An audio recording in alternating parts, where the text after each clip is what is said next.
સંસારમાં આવું જ છે. તમે જરા ઉપર ચડો ને એટલે લોકો તમને જોઈ ન શકે. આ દુનિયાનો નિયમ છે. અને એમાં સૌથી વધારે તો તમને આપણા ઘરવાળા જ હરખો જોઈ ન ગે. તમારી ગમે તેટલી પ્રગતિ થાય ને તો 3 લોકોની નજર કોઈ દી સુધરે નહીં. 3 લોકોની નજર કોઈ દી ન સુધરે. આ 3 લોકોથી તમારે હંમેશા ચેતીને રહેવાનું. એક પાડોશી, 3 પ. એક પાડોશી, એક પિતરાઈ ભાઈઓ અને એક પત્ની.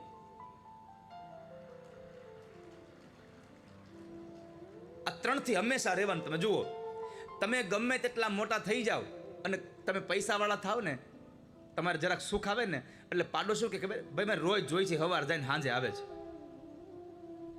એની દ્રષ્ટિ કોઈ દી ન બદલાય, ક્યારેય પણ ન બદલાય. અને પછી બીજું, પિતરાઈ ભાઈઓ. તમે ગમે તેટલા મોટા થઈ જાવ તો શું કે હવે કાલ સવારે અમારી ભેગો ચડ્ડો પહેરીને રખડતો હતો હજી, એટલે પણ એ ચડ્ડો પહેરતો તો હવે પેન્ટ પહેરે છે. તમારી દ્રષ્ટિ બદલાવો ને. પાડોશી સવારથી જાય ને સાંજે આવે છે, આ દ્રષ્ટિ કોઈ દી ન મૂકે. પિતરાઈ ભાઈઓ અમારી હારે કાલ હારે રમતો તો હજી કાલ સવારનો મેં જોયો છે ભાઈ અમે. અને એક પત્ની, એ તો હું આવી પછી બધું થયું, નકર કાંઈ હતું જ નહીં. હા, તમારા પગલે જ બધું થયું. તમે નહોતા તો અમે તો રામજી મંદિરે હોતા હતા. તમે આવ્યા પછી અમારે આ 10 બાય 10 ની ઓરડી થઈ, નકર તમે નહોતા તો અમારે 2 BHK નો ફ્લેટ જ હતો. પણ તોય પત્ની શું કે એ તો હું આવી પછી તમારું રાગે પડ્યું. હા ભાઈ, અમને ખબર જ છે કેટલું રાગે પડ્યું ને કેટલું આમ થયું. આ 3 પથી ધ્યાન રાખવું કાયમ માટે. તો ભગવાનનો વિરોધ કર્યો કે એની અગ્ર પૂજા ન થાય.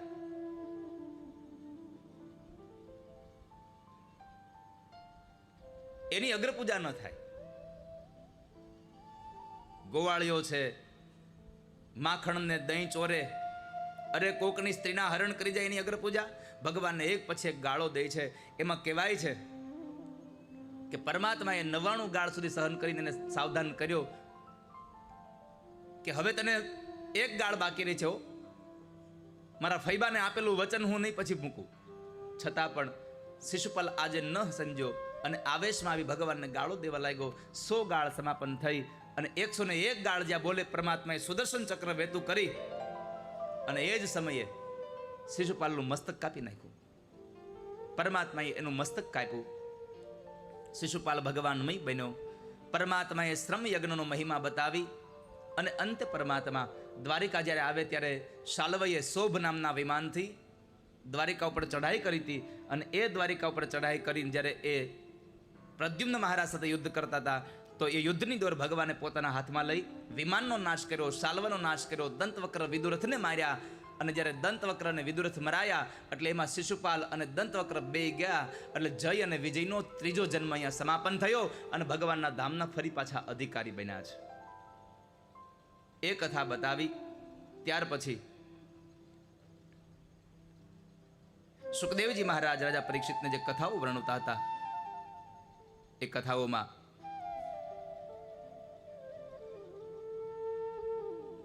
પરીક્ષિતે પ્રશ્ન કર્યો, બાપજી, મેં સાંભળ્યું છે કે ભગવાન કૃષ્ણ કોઈ મિત્ર હતા, પ્રભુને કોઈ મિત્ર હતા. તો કહે છે, હા રાજા, તે બરાબર સાંભળ્યું છે.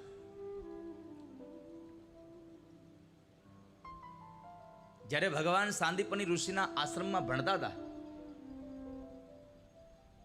ત્યારે પોરબંદરના એક સુદામા બ્રાહ્મણ ભગવાનના મિત્ર છે. તો બાપજી, મને મિત્રની કથા કરો ને, મારે મિત્રની કથા સાંભળવી છે.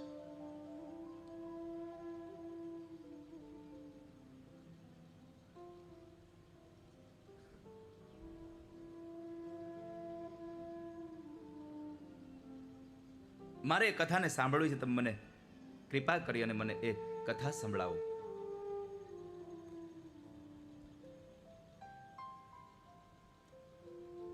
હું સુદામ ચરિત્રમાં ચડી જઈશ.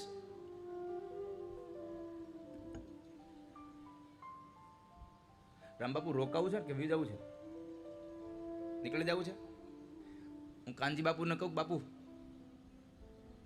રોહિશાળાના ઠાકર જ બાવળિયાના ઠાકરનું પૂજન કરી નાખો ત્યાં.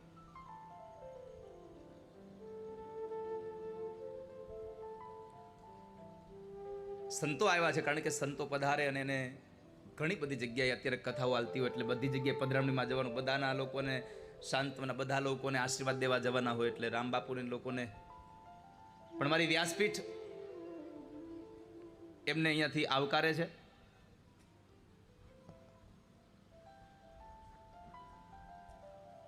એમનું ત્યાં જીણાભાઈ ને લોકો બાપુને ત્યાં સ્વાગત કરી દો, સ્વાગત કરી દો. હા, ત્યાં લઈ જાઓ. હા, ત્યાં લઈ જાઓ, અહીંથી બધું સાલને લઈ જાઓ, બાપુનું સ્વાગત કરી દીધું.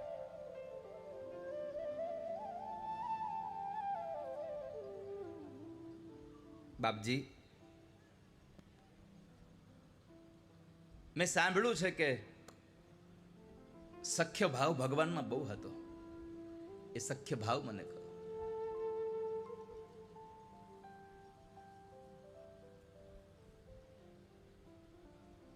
સાંભળો રાજા,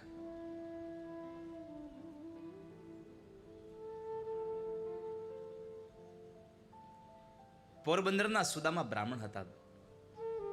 આપણી પાસે સુદામા શબ્દ આવે એટલે તરત જ આપણને એમ થાય કે સુદામા એટલે એક ગરીબ બ્રાહ્મણ. એની લાકડી દેખાય, એની તૂટેલી પોતળી દેખાય.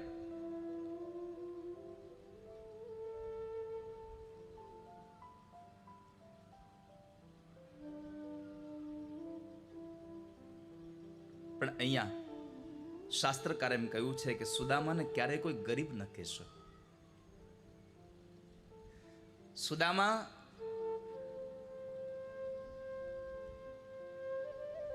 આ સંસારના સૌથી ધનિકમાં ધનિક માણસ હતા. સૌથી મોટા ધનવાન હતા. કેમ? તો કહે છે કે આ સંસારના માણસ પાસે પૈસા હોય તો મંદિરમાં જઈને ભગવાન પાસે કંઈક માગતો હોય, અને સુદામા પાસે કાંઈ નહોતું તોય એણે વ્રત લીધું હતું કે હું જિંદગીમાં ભગવાન પાસે કંઈ માગીશ નહીં કોઈ દિવસ.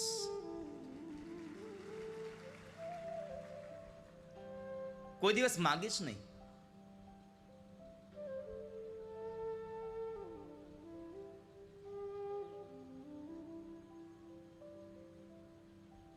ત્યારે સુદામ ચરિત્રની કથા કહેતા લખે, કૃષ્ણસ્યાસીત સખા કશ્ચિત બ્રાહ્મણો બ્રહ્મવિત્તમ વિરક્ત ઇન્દ્રિયાર્થેષુ પ્રશાંતાત્મા જીતેન્દ્રિય.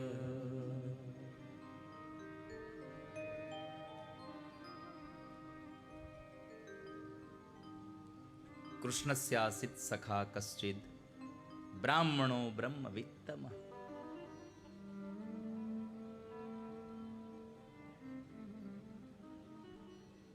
સુદામાને પ્રશાંતાત્મા કહ્યા. શાંત ક્યારેક અશાંત બને, પણ પ્રશાંત કોઈ દી અશાંત ન બને. પ્રશાંતાત્મા જીતેન્દ્રિય.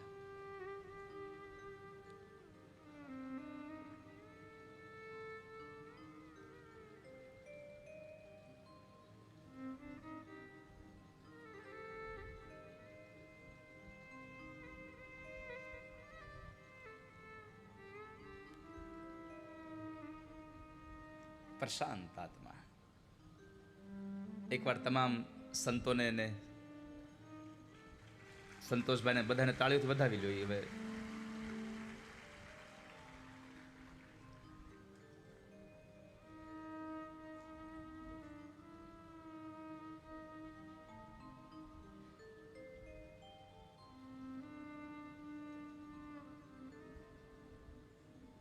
અમારા રામ બાપુની બધાએ તો આમ ગયા એટલે કહું એટલા બધા મને આમ પ્રેમ કરે. એ બધા સંતો પ્રેમ કરેનું કારણ એક છે સંતોષભાઈના લીધે. કારણ કે સંતોષભાઈને સાથેનો મારો એક પારિવારિક નાતો, એના મારા પ્રત્યેનો ભાવ,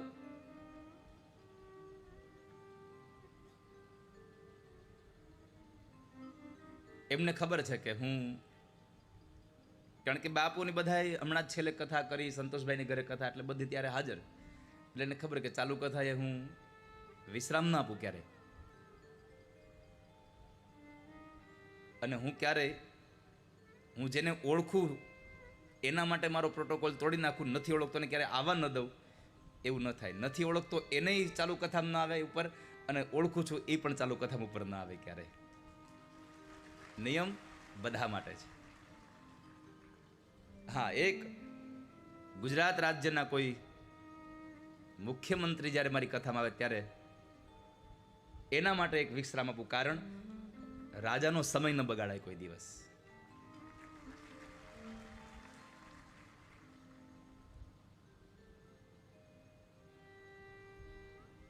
તો પ્રશાંત આત્મા જીતેન્દ્રિય,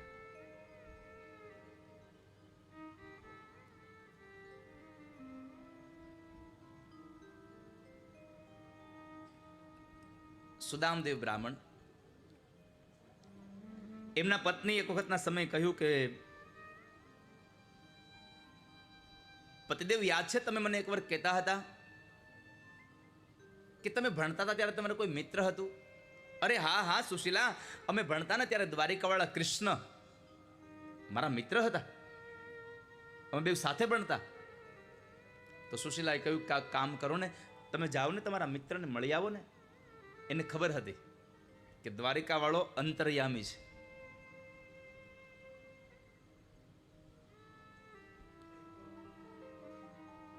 અને ન્યા જશે તો મારો પતિ ખાલી હાથ નહીં આવે. જુઓ તો ખરા, આ શબ્દ આપણને સૂચવે છે કે તમે ભાવથી દ્વારિકાવાળા પાસે જાઓ ને તો દ્વારિકાવાળો ખાલી હાથે તમને કોઈ દી પાછો નથી આવવા દેતો ક્યારેય. માગું 20 આપે 30, જય દ્વારકાધીશ.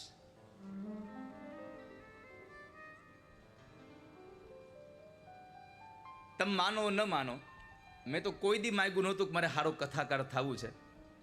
એ તો મારા પિતાશ્રીની આર્થિક સ્થિતિ બગડી એટલે મારે આમાં જવાનું થયું. નહીં તો હું 2004ની સાલમાં જ્યારે હું વડોદરામાં અભ્યાસ કરતો, અને ત્યારે હું એરોનોટિકલ એન્જિનિયરિંગમાં અભ્યાસ કરતો, પણ મારા પિતાજી રિક્ષા ચલાવતા એટલે છેલ્લા વર્ષની ફી ન ભરી શક્યા, એટલે મારે અભ્યાસ છોડી દેવો પડ્યો.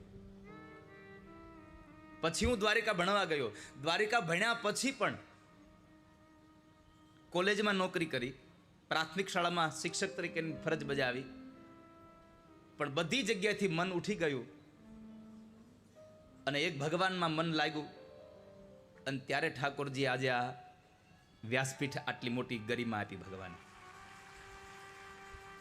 ક્યારેય મેં દ્વારિકામાં રહ્યો કોઈ દિવસ માગ્યું નથી, કારણ કે મારે કર્મકાંડ ને બધું કંઈ કરવું જ નહોતું. મારું તો એક સ્વપ્ન હતું એન્જિનિયર બનવું છે, અને ભગવાને એન્જિનિયર બનાવ્યો. જો વડોદરામાં ફી ભરાણી હોત તો મશીનનો એન્જિનિયર બનાવત, આજે માણાનો એન્જિનિયર બનાવ્યો ભગવાને. ઓલું મશીન બનાવતો આ માણા બનાવવાનું થયું.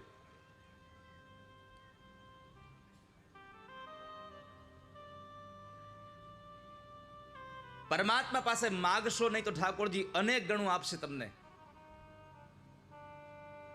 પોતાના માટે ભગવાન પાસે ક્યારેય માગવું નહીં, અને બીજાના માટે કોઈ પણ વ્યક્તિ પાસે માગતા કોઈ દી અચકાવવું નહીં.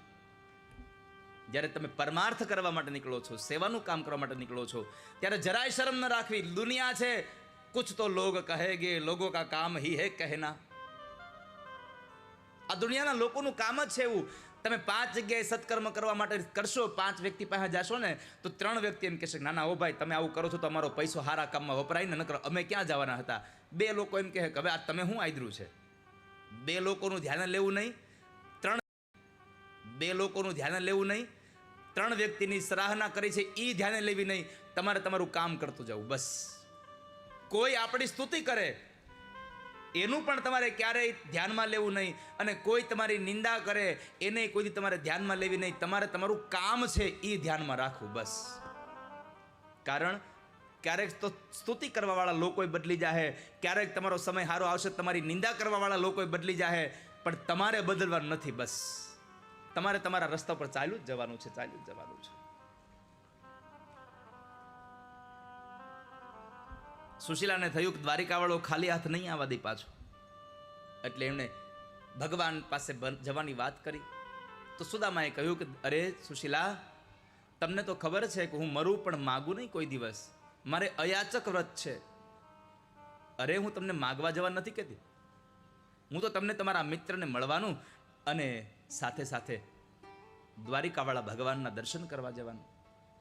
સુદામાને થયું મારા પત્ની લગ્ન થયાના આટલા વર્ષો વીતી ગયા, કોઈ દિવસ કંઈ માગ્યું નથી, આજે પહેલી વાર માગ્યું છે, અને એમાં દ્વારિકાવાળાના દર્શન કરવાનું. સાથે સુદામદેવ બ્રાહ્મણ બોલ્યા છે, સુશીલા, તમને ખબર છે કોઈના ઘરે જવું હોય ને તો ખાલી હાથે ન જવાય. કોઈના ઘરે ખાલી હાથે ન જવાય. સંબંધીના ઘરે જાવ બેસવા માટે તો કાંઈ નહીં તો છેલ્લી બાકી થોડું ઘણું રસ્તામાંથી ફ્રૂટ લઈને પણ જવું, ખાલી હાથે કોઈ દિવસ કોઈના ઘરે જવું નહીં. ભગવાનના ઘરે જાઓ તો ખાલી હાથે જવું નહીં. છેલ્લી બાકી 2 તુલસી પાન હાથમાં લઈને જવા, પણ તુલસી પાન તો તુલસી પાન ઠાકોરજીને અર્પણ કરતા આવવા. ખાલી હાથ ન જશો ક્યારે. તો સુશીલા પડોશમાંથી 4 મુઠ્ઠી પૌવા માગી લાવે છે. આ 4 મુઠ્ઠી પૌવા ભગવાનને આપે છે. શું કામે? 1 મુઠ્ઠીમાં ધર્મ, 1 મુઠ્ઠીમાં અર્થ, 1 મુઠ્ઠીમાં કામ અને 1 મુઠ્ઠીમાં મોક્ષ. આ 4 મુઠ્ઠી પૌવામાં ધર્મ, અર્થ, કામ અને મોક્ષ પરમાત્મા આપનારા છે. એટલે 4 મુઠ્ઠી પૌવા ભગવાન માટે મોકલાવે છે. જ્યારે મોકલાવે છે ત્યારે સુદામદેવ બ્રાહ્મણ ચાલતા જાય, અને એ ચાલતા ચાલતા જ્યારે જતા હતા, પોરબંદરની બહાર નીકળ્યા. એક તો ટૂંકી પોતડી, હાથમાં લાકડી, ડાબા ખંભે જનોઈ છે, અને ચાલતા ચાલતા નીકળ્યા અને પોરબંદરની બહાર ગયા ત્યાં થાકી ગયા. એક વૃક્ષ નીચે સૂઈ જાય છે. ગરુડજી મહારાજને આજ્ઞા કરી ભગવાન, એટલે ગરુડે ત્યાંથી તેને ઉપાડી અને દ્વારિકાની બહાર વૃક્ષ નીચે સુવાડી દીધા. જાગ્રત થયા અને ચાલતા થયા. એક નગર દેખાયું અને લોકોને પૂછ્યું, ભાઈ આ કયું ગામ છે? લોકો કહે છે કે મહારાજ આ તો દ્વારિકા છે. દ્વારિકા છે? પૂછતા પૂછતા ભગવાનના દરવાજે આવ્યા છે. દરવાજે દ્વારપાળે ના પાડી કે અંદર નહીં જવા દઈએ, જમવું હોય તો જમી લ્યો, દાન જોતો તો દાન લઈ લ્યો, અંદર નહીં જવા દઈએ. પણ સુદામાએ કહ્યું કે ભાઈ હું કાંઈ લેવા નથી આવ્યો, હું તો કૃષ્ણને મળવા આવ્યો, હું કૃષ્ણનો મિત્ર છું, હું તમારા કનૈયાનો મિત્ર છું. પણ દ્વારપાળ જરા ઘમંડી હતો એટલે એને સુદામદેવ બ્રાહ્મણનું અપમાન કર્યું. પણ બીજો એક દ્વારપાળ હતો જરા ભાવીલો, એને કહ્યું કે એ ભાઈ આમ ન બોલશો, ગમે તેમ તો બ્રાહ્મણ છે. ભાગવતમાં તો લખ્યું છે કે બ્રાહ્મણોને પરમાત્માને મળવા માટે થઈને કોઈની રજા લેવાની આવશ્યકતા હતી જ નહીં. જ્યારે મળવું હોય ત્યારે ભગવાન પાસે જઈ શકતા હતા. પણ એક રસપ્રદ કથા બને એના માટે થઈને અહીંયા એક ભાવ લખ્યો. એટલે દ્વારપાળે કહ્યું કે મહારાજ ક્યાંથી આવો છો, કોણ છો અને શું નામ છે બતાવો. એટલે હું મારા મહારાજને જઈને કહું, જો તમને ઓળખતા હશે ને એ એમ કહેશે કે હા એને અંદર આવવા દો તો જવા દઈશ, નકર અંદર નહીં જવા દઉં. હા જાવ ને, એને જઈને કહેજો હું પોરબંદરથી આવું છું, એનો મિત્ર છું અને મારું નામ સુદામો છે. આપ ઉભા રહો અહીંયા, હું હમણાં જણાવ્યો. દ્વારપાળ અંદર જાય છે. ભગવાન જમી અને ઝૂલા ઉપર બેઠા હતા. અષ્ટપટરાણીઓ ભગવાનને ચમર ઢોળે અને માં રૂકમણી પરમાત્માને પાનનું બીડલું અંબાવતા હતા. ભગવાને બીડલું લે છે એવા સમય બરાબર દ્વારપાળ આવી પરમાત્માનો જયઘોષ કરીને કીધું, પ્રભુ એક સમાચાર આપ્યો છે. કહો ભાઈ શું સમાચાર લાવ્યા છો? દરવાજે એક બ્રાહ્મણ આવ્યા છે, દુબળું પાતળું શરીર છે, ઘણા દિવસથી એને ભોજન કર્યું નહીં હોય એવું લાગે છે, અંગ ઉપર પૂરા કપડાં નથી. અરે ભાઈ એમાં પૂછવા થોડું આવવાનું હોય, જાવ એને જમાડી દો, એને જે દાન જોતો દાન આપી દો, વસ્ત્ર જોતા તો વસ્ત્ર આપી દો, પૂછવા ન આવો મને. અરે મહારાજ ક્ષમા કરો, અમે એને જમવાનું કહ્યું, એને દાન દેવાનું કહ્યું, એ કાંઈ જ લેવાની ના પાડે છે. બસ એટલું કહે છે કે મારે કૃષ્ણને મળવું છે, મારે કૃષ્ણને મળવું છે, હું કનૈયાનો મિત્ર છું. ભગવાનના કાન છે એમ કે મારો મિત્ર? હા પ્રભુ તમારા મિત્ર છે એમ કહે છે. એ એમ કેવડાવે છે કે તમે જઈને કહો ને કૃષ્ણને, હું પોરબંદરથી આવું છું, તારો મિત્ર છું અને મારું નામ સુદામો છે. જ્યાં ભગવાને સુદામો નામ સાંભળ્યું, પરમાત્મા ઝૂલા ઉપરથી કૂદીને દોડવા માંડ્યા, મારો સુદામો આવ્યો, મારો સુદામો આવ્યો, મારો બાળપણનો સખો આવ્યો છે. એકદમ ભગવાન દોડ્યા છે. શાસ્ત્રો સાક્ષી પૂરે છે, પરમાત્માએ પગમાં ચાખડીઓ પહેરવા માટે ઉભા નથી રહ્યા. અને 56 સીડી જ્યારે ભગવાન ઉતરતા હતા તો અંગ ઉપરનું ઉતરી નીચે પડી ગયું. પરમાત્મા ઉતરીને લેવા માટે ઉભા ન રહ્યા. ભગવાન સુદામા સુદામા સુદામા કરતા કરતા દોડતા ગયા છે.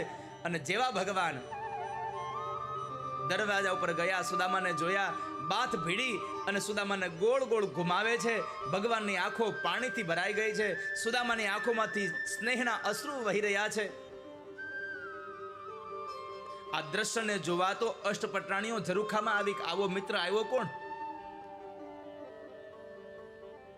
પછી તો ભગવાને સુદામાને નીચે આમ રાખી અને સુદામાને સામું જોઈને કીધું, એ સુદામા, ક્યાં હતો? તને તારા કનૈયાને યાદ ના આવી કોઈ દિવસ? તને તારો કૃષ્ણ યાદ ના આવ્યો? ભગવાન બોલે છે, સુદામા ચૂપ થયા છો. ભગવાનની સામું જોયા કરે છે.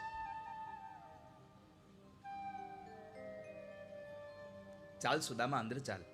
ભગવાન સુદામાને લઈ અંદર જાય છે. અને ત્યાં જઈ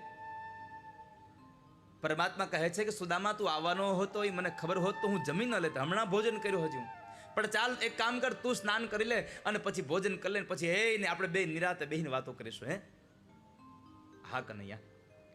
ભગવાન પોતે એને સ્નાન કરાવવા લઈ જાય છે. ભાગવતમાં લખ્યું છે વાલા ભક્તો કે ભગવાને પોતાના ઓરડાની અંદર જે ઢોલિયામાં ભગવાન સૂતા હતા ને, એ ઢોલિયા ઉપર પરમાત્માએ સુદામાને બેહાડ્યા. બેસ સુદામા, અહીંયા બેસ. નીચે પગમાં ત્રાંબાના પાત્રો રાખી અને પરમાત્મા હાથની અંદર ત્રાંબાના કળશ લઈ અને પાણી રેડવા જાય, પણ હાથમાંથી પાણી ન છૂટ્યું, આંખોમાંથી અશ્રુની ધારાઓ છૂટી ગઈ. પાણી પરાત કો હાથ છૂટો નહીં, નૈનન કે જલ સે પગ ધોય. આંખના આંસુડાથી ભગવાને પગ ધોયા છે. પગમાં કાંટા ને કાંકરા લાગ્યા હતા. ભગવાને કાંટા ને કાંકરા ખેંચ્યા, એમાં એક કાંટો ઊંડો કૂચી ગયો. ભગવાન દાંતથી જ્યારે કાંટો ખેંચવા ગયા, સુદામા કહે છે કે કનૈયા કનૈયા, શું કરો છો તમે? આ ભગવાન કહે છે, સુદામા ઉભા રહો, તારા પગમાં એક કાંટો ઊંડો ખૂચી ગયો છે. મહાપુરુષો કહે છે, કાંટો વાગ્યો તો સુદામાના પગમાં, પણ એનું દુઃખ ભગવાનના હૃદયમાં થતું હતું. મારા સુદામાને પગમાં કાંટો વાગ્યો છે. આજે એક બ્રાહ્મણની પૂજા ભગવાન કરે છે એવું નથી. આજે એક ઐશ્વર્ય જ્ઞાનની પૂજા કરે છે. અહીંયા ઐશ્વર્ય ગમે તેટલું મોટું થઈ જાય, એને જ્ઞાનની પૂજા કરતું જ રહેવું પડે છે. ભગવાન જેટલું ઐશ્વર્ય આ સંસારમાં કોઈ પાસે નથી, અને છતાં પરમાત્મા બ્રાહ્મણ રૂપી જ્ઞાનના એ પગ પખાડી રહ્યા છે. ભગવાને એને સ્નાન કરાવ્યું, એને ટૂંકી પોતડી કઢાવી નાખીને કીધું કે લે સુદામા, આ પિતાંબર પહેર. પરમાત્માએ હોનાના રંગ જેવું પિતાંબર પહેરાવ્યું હો પોતાનું. પછી તો જમાડે છે સુદામાને. બે જણા બરાબર જે ઝૂલા ઉપર ભગવાન બેસે એ ઝૂલા ઉપર સુદામાને બેહાડ્યા. આ કૃષ્ણ છે. આપણે કહેતા રહીએ છીએ કે કૃષ્ણ કરે એમ ન કરાય, કૃષ્ણ કરે એમ ન કરાય, પણ આપણે તો એક જ બાબત જોઈએ છે, કૃષ્ણએ જે 16,108 લગ્ન કર્યા એનું જ જોઈએ, બીજું કંઈ જોતા જ નથી આપણે. કૃષ્ણ કરે એમ કરાય, પણ આપણાથી થાય નહીં. આપણો બાળપણનો મિત્ર આવે, એ ગરીબ હોય અને આપણે પૈસાની તાણ ન હોય, મોટી મોટી ઓફિસો હોય, અને એ આપણી ઓફિસમાં આપણને મળવા આવે તો આપણે મિત્રને બેહાડીએ ક્યાં? બોલો, તમે મિત્રને ક્યાં બેહારો? કાં તો તમારી સામે ખુરશી નાખી દો, કાં તમારી બાજુમાં ખુરશી નાખી દો. તમારી ખુરશી પર તો ન જ બેહાડો, ગમે તેટલો મિત્ર પાકો હોય. પણ ભગવાન કૃષ્ણએ પોતાના મિત્રને પોતાના સિંહાસન પર બેહાડ્યા. બેસ સુદામા, મારા સિંહાસન પર બેસ જા. એટલે કૃષ્ણ કરે એમ તમે ન કરી શકો. આપણે 2-5 કરોડના આમ માલિક થઈ જઈએ ને આપણી ઘરે ડ્રાઈવર આવી જાય ને, પછી આપણે આપણી ગાડી જાતે ન હકાવીએ. ડ્રાઈવરને કહી, હાથ ભાઈ તું ગાડી. ડ્રાઈવર ન આવ્યો હોય તો બાર ગામ જવાનું ટાળી દઈએ, બીજો ડ્રાઈવર મગાવીએ. પણ પોતે તો ડ્રાઈવ ન જ કરીએ, મારી આબરૂ વહી જાય. હું ગાડી હાકીને જાઉં કેવું લાગે? જ્યારે સોનાની આખી નગરીનો રાજા, આખી દુનિયાનો માલિક, છતાંય અર્જુનના રથના સારથી ભગવાન કૃષ્ણ બન્યા હતા. આપણાથી ન થાય, કારણ કે આપણો ઈગો આપણને વચમાં નડે છે. હું કાંઈક છું એ માણસને નડે છે. જ્યાં સુધી હું હટે નહીં ને ત્યાં સુધી તમે ક્યારેય પણ પરમાત્મા જેવા ન બની શકો વાલા. હું હટાડવું પડે જીવનમાંથી તો થાય. પરમાત્મા એ પોતાના સિંહાસન પર બેહારે અને ભગવાન એની બાજુમાં બેઠા છે. બે જણા બરાબર વાતો વળગ્યા. એમાં ભગવાનને પૂછ્યું, સુદામા કે તો ખરો, લગ્ન કર્યા કે નહીં તે? અરે હા હા કનૈયા, મેં લગ્ન કર્યા ને. મારા ભાભીનું નામ, તારા ભાભીનું નામ સુશીલા છે, નામ પ્રમાણેના ગુણેય છે, બાળકો છે. એ તો કે કામ શું કરશો? તો કહે છે ત્રિકાળ સંધ્યા કરું, બાકીના સમયમાં ભજન કરું, અમારા બધાનું ગુજરાન ચાલી જાય છે.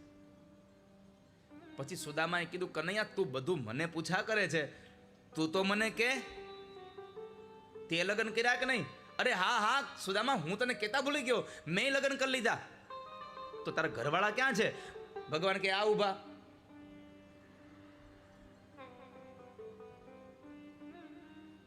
આ ઉભા. સુદામાએ ગણીને કીધું, કનૈયા આ તો પણ 8 છે. ભગવાન કહે છે, હા સુદામા, આ મારી અષ્ટપટરાણીઓ છે, બાકી તો 16,108 છે મારે.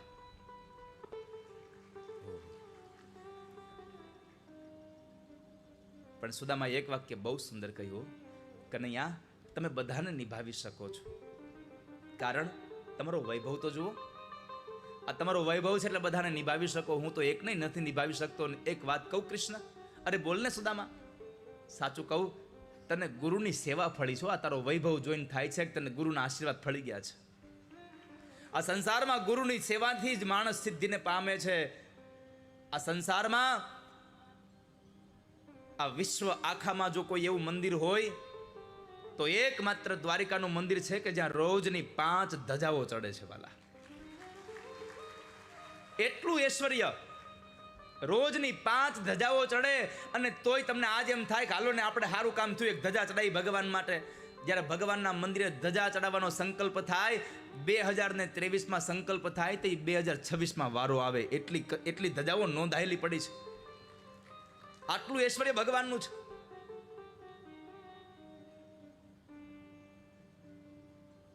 એવો ઠાકોરજીનો વૈભવ. હા સુદામા, સાચી વાત છે. પણ ભગવાનની નજર ગઈ એટલે ભગવાને પૂછ્યું કે સુદામા આ પોટલીમાં શું છે? આ પોટલીમાં શું છે? પોટલીમાં શું છે? એટલે સુદામાએ કીધું, તારું કઈ નથી, તો અમારા ગરીબડાનું. અરે ના ના ના ના, મારા ભાભીએ કંઈક મોકલાવ્યું છે, લાવ દે મને. ભગવાને માગ્યું પણ સુદામાએ આપ્યું નહીં. કારણ સુદામાને થયું, આ રોજ કાજુ બદામ ખાય, આને કોરા પૌવા કેમ આપવા? ત્યારે ભગવાને માગ્યું પણ આપ્યું નહીં ને, તો પરમાત્માએ ઝૂંટવી લીધું હાથમાંથી. જુઓ, આ કથા મને તમને એક ઉપદેશ એટલો જ આપે છે, ખાલી એટલો જ સંદેશો આપે છે કે પરમાત્માને ધન આપતાય આવડે છે, અને આપણને આપેલું ધન જો સારા માર્ગે વપરાતું બંધ થાય તો એને લઈ લેતાય આવડે છે, એને ઝૂંટવી લેતાય આવડે છે. કાળની એક થપાટ મારે, તમે રાત્રે સુવો ત્યારે તમે અબજોપતિ હો, સવારમાં ઉઠો ત્યારે રોડપતિ હો. એક જ થપાટ લાગે ખાલી કાળની. એટલે તમને એટલું જ મારે કહેવું છે કે જ્યારે તમારો સારો સમય આવ્યો હોય ને ભગવાનની કૃપાથી, ત્યારે એ સારા સમયમાં સૌનું ધ્યાન રાખી લેજો. એ સમય તમારો ઊભો રહે. બાકી ધ્યાન રાખતા બંધ થઈ ગયા તો સમય વયો જાય અને સમયની હારે તમે ફેંકાઈ જવાના. તમારો સમય આવે ત્યારે સારું કામ કરી લેજો વાલા ભક્તો. તો એમાં સુદામા પાસેથી પોટલી આંચકી લીધી અને એ પોટલીને જ્યાં બરાબર ખોલે એમાંથી પૌવા નીકળ્યા છે. પણ કેતા આનંદ થાય છે, જ્યારે પૌવાની પોટલી ખુલતી હતી ને, ત્યારે પૌવાની પોટલી નહોતી ખુલતી, તો સુદામાનું ભાગ્ય ખુલતું હતું ભગવાનના હાથથી. હવે સુદામાનું ભાગ્ય નસીબ ખુલતું હતું. અને પરમાત્માએ પોટલી ખોલીને પૌવા નીકળ્યા. 3 ઘટનાઓ ઘટી. અષ્ટપટરાણીઓ બોલ્યા, લ્યો આ તો પૌવા છે. તમારી પાસે ગમે તેટલી સંપદા થઈ જાય ને, તો તમારાથી નાના માણસોના કોઈ પણ જીવન ચરિત્રો પર ક્યારેય હસશો નહીં વાલા. ક્યારેય પણ સામેવાળા માણસને દુઃખ થાય એવું હસવું નહીં.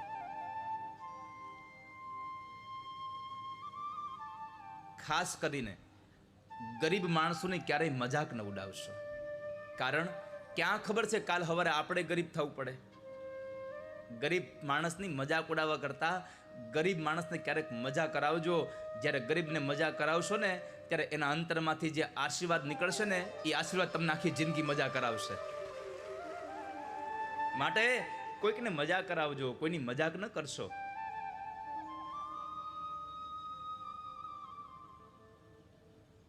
તો પહેલી ઘટના અષ્ટપટાણીઓ બોલ્યા છે કે લ્યો તો પૌવા છે. બીજું, શરમને લઈ અને સુદામદેવ નીચે જોઈ જાય છે. અને ત્રીજું, ભગવાનની આંખો પાણીથી ભરાઈ ગઈ. કેમ? માં યશોદા યાદ આવ્યા કે માં દૂધમાં સાકર ઘોળી અને ચંદ્રમાની અંદર એ પૌવા પલાળી અને માં ખવડાવતી હતી. પણ કહેતા આનંદ થાય છે કે માં યશોદાના પૌવા દૂધ અને સાકરમાં પલાળેલા હતા, જ્યારે સુદામાના પૌવા પ્રેમમાં પલાળેલા હતા. અને સંસારમાં દૂધ અને સાકર કરતા પણ પ્રેમ વધારે મીઠો હોય છે. પરમાત્માએ સુદામાની હારે વાતો કરી, એલા એ આ તને હજી એકલા એકલા ખાવાની ટેવ નથી ગઈ? તને યાદ છે સુદામા? એ સુદામા, તને યાદ છે આપણે બે ભણતા હતા અને આપણે બે જ્યારે આશ્રમમાંથી જ્યારે જંગલમાં ગયા અને ત્યારે ઓલા ડબરામાં મારા ભાગના દાળિયા તું ખાઈ ગયો તો યાદ છે તને? હે? સુદામા કહે છે, હા પ્રભુ મને યાદ છે. આપણે બધા એમ કહીએ છીએ કે સુદામાને ભૂખ લાગી એટલે ભગવાનના ભાગના એ દાળિયા સુદામા ખાઈ ગયા. ઘટના એવી નહોતી. ઘટના હકીકતમાં કંઈક બીજું હતું. જ્યારે એ દાળિયા ભર્યા ત્યારે દરિદ્રતાનો યોગ ચાલતો હતો અને એ દરિદ્રતાના યોગમાં ભરેલા દાળિયા જે માણસ ખાય એના જીવનમાં ગરીબાઈ આવે. આ વાતની ખબર સુદામાને પડીને એટલે સુદામાએ નક્કી કર્યું હતું કે આ દાળિયા ખાવ અને મારા જીવનમાં ગરીબાઈ આવે તો ભલે આવે, મારો મિત્ર કૃષ્ણ ગરીબ ન થવો જોઈએ. મારો કૃષ્ણ ગરીબ ન થવો જોઈએ. એટલે આ દાળિયા કૃષ્ણ ખાય નહીં અને એ ગરીબ બને નહીં, એટલે સુદામાએ દાળિયા ખાઈ લીધા હતા. સુદામાને ભૂખ નહોતી લાગી વાલા. આવો મિત્ર મળે ને તો જીવન ધન્ય થઈ જાય. મિત્ર એસા કીજીએ ઢાલ સરીખા હોય, દુઃખ में आगे सुख में पीछे હોય. નહીં તો અત્યારના મિત્ર તો ઘણા એવા હોય, તારા ખીચામાં પૈસા હોય ત્યાં સુધી તું મારો મિત્ર, પછી તું તારા રસ્તે, હું મારા રસ્તે. આવા મિત્રની જરૂર નથી. મિત્ર તો એવો રાખજો કે જે તમને જીવનભર આનંદમાં રાખે. તમારા જીવનની કોઈ પણ નાનામાં નાની વાત તમે ખુલ્લા દિલથી કરી શકો ને એવો મિત્ર રાખજો.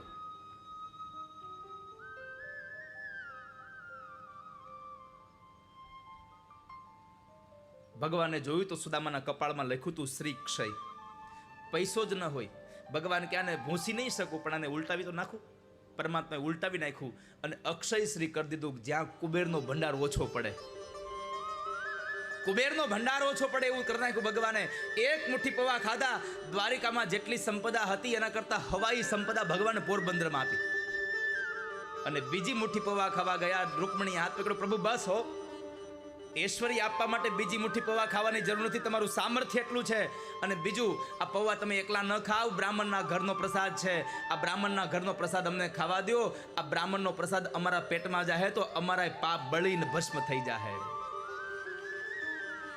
વર્ષમાં એકાદી વખત બ્રાહ્મણના ઘરનું જમવું